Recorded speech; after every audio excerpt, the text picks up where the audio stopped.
अन्य समाचार पर नजर तो રાજકોટના સમૂહ લગ્ન વિવાદમાં વધુ એક પરિવાર દ્વારા આરોપ લગાવાયો છે, જેમાં સુરેન્દ્રનગરના લખતર અને તલસાણા ગામના યુવક યુવતીના લગ્ન આ સમૂહ લગ્નમાં જ થયા હતા। ત્યારે શિવાજી ફાઉન્ડેશન સંસ્થા દ્વારા છેતરપિંડી થઈ હોવાના અને નકલી વસ્તુઓ આપી હોવાના પરિવારે આક્ષેપ લગાવ્યા છે, જેમાં કરિયાવરમાં આપેલી વસ્તુઓ બદલી આપવા માંગ કરવામાં આવી હતી અને વસ્તુઓ બદલાવી દેવામાં નહીં આવે તો આગામી દિવસોમાં સંસ્થા સામે કાયદેસરની ફરિયાદ નોંધાવી વધુ કાર્યવાહી કરવાની અને આંદોલન કરવાની ચીમકી પણ ઉચ્ચારી હતી।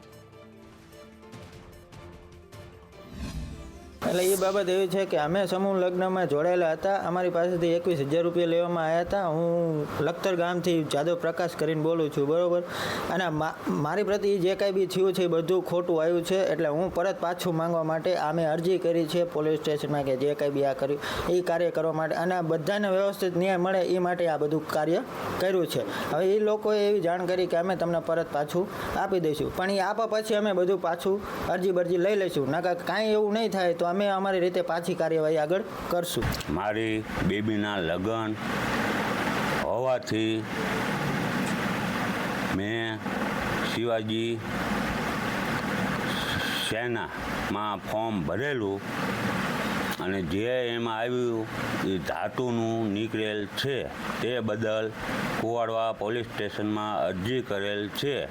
જો અમને અમારું ઘરાણું બદલાઈ આપવામાં આવશે તો અરજી પાછી ખેંચી લેવામાં આવશે। શિવાજી સેના ફાઉન્ડેશન તરફથી સમૂહ લગ્નનું આયોજન હતું। રાજકોટ 555 દીકરીઓના સમૂહ લગ્ન હતા। તેમાં સોના ચાંદી બધું વસ્તુ ખોટું છે તે અને પરિવારને બધાને ન્યાય મળે તેવું વિક્રમભાઈ સોરાણીને વિનંતી કરવી છે કે આ બધા દીકરીઓને દીકરાને ન્યાય મળે તેવી અમારી માંગ છે।